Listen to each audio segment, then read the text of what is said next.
Greetings and welcome back to my YouTube channel. Today we're going to be taking a look at the 1999 science fiction comedy film My Favorite Martian, starring Jeff Daniels and Christopher Lloyd and directed by Donald Petrie. Let's begin. The film opens on Mars, showing the last moments of a Mars rover's mission. As the rover prepares to sample Martian rock, it sadly kicks the bucket. The mission controllers congratulate themselves on a successful mission, while back on Mars, the scene pans up from the dead rover to show a huge undiscovered Martian city. A spaceship is seen quickly rocketing from the city and accelerating into space. News producer Tim O'Hara is fired for unwittingly compromising reporter Brace Channing, the daughter of his boss, Mr. Channing, during a live broadcast of the first space shuttle launch from Vandenberg Air Force Base. His assistant Lizzie tries to comfort him, and she apparently has a crush on him. Later that night, while driving, Tim witnesses a small Martian spacecraft crash landing.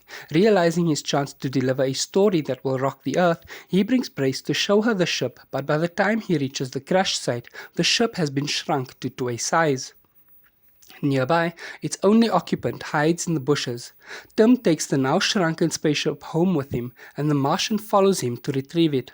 After a confrontation, Tim is knocked out and the Martian disguises himself with a Nurplex, a piece of alien gum that can transform anyone into another life form to look like Tim, and ends up kissing Lizzie when she arrives.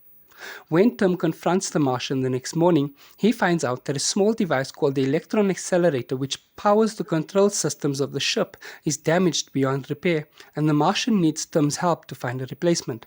The Martian takes the name Uncle Martin and explores the city with Tim, unaware that they are being watched by SETI, which discovered DNA left by Martin while hiding out at Tim's.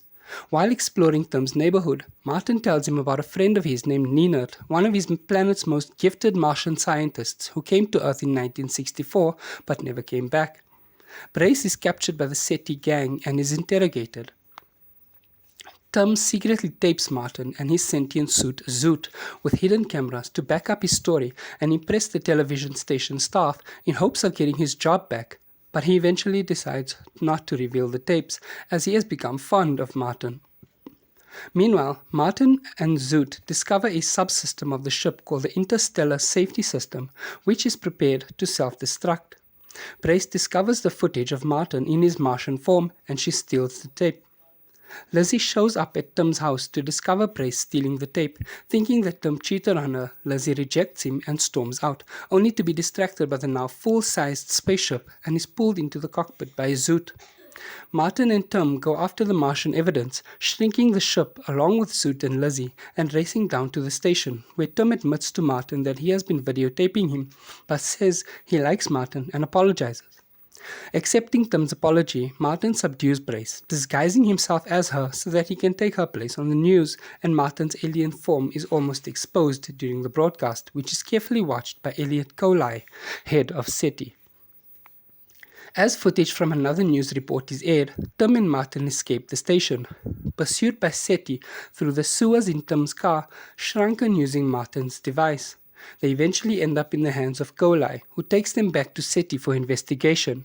At the lab, Tim tricks one of the scientists into growing Martin's ship to normal size, breaching security and allowing Lizzie and Zoot to escape. However, the trio's escape is blocked by two security guards, one of whom shoots and injures Zoot. With the help of a black spiked Nurplex, Lizzie transforms into a hideous monster form, VNOX 7, kills the guards, spits out the Nurplex, and turns back into a human. The three eventually succeed in locating Martin, who has undergone surgery involving the removal of his antennae and putting him in a death-like comatose state. When Martin and Zoot reunite, he comes back to life and wakes up. They then escape SETI headquarters, and Tim and Lizzie prepare to bid farewell to Martin, installing a car alternator in place of the ship's damaged electron accelerator. However, they are interrupted by Coley, who attempts to stop him from escaping, declaring that he will stop at nothing to prove the existence of aliens, even if it means killing Martin in the process. A SETI official named Armatan, reveals to be Martin's old friend Ninert, saves Martin by destroying Coley's gun and then tossing Coley wildly in the air. After a reunion, Martin and Ninert fly back to Mars on their spaceship, much to Coley's dismay. By chance, Coley catches hold of a piece of Nurplex left behind by Ninert, believing that he can still prove his cause while ignoring warnings from Tim and Lizzie. Lloyd chews on it and he is turned into a Martian. Laughing in excitement and delight, Lloyd accidentally swallows the gum, presumably leaving his new form permanent. He ends up caught and tranquilized by his own organization as Tim and Lizzie escape the scene. In the end, Martin and Zoot decide to return to Earth and stay with Tim and Lizzie, while Nenad flies Martin's spacecraft back to Mars. Tim expresses initial reluctance to Martin staying at first, but Lizzie convinces Tim to change his mind. If you enjoyed this film, please give it a thumbs up, leave a comment down below letting me know which movie you'd like to see me do next, and thank you for watching. Goodbye.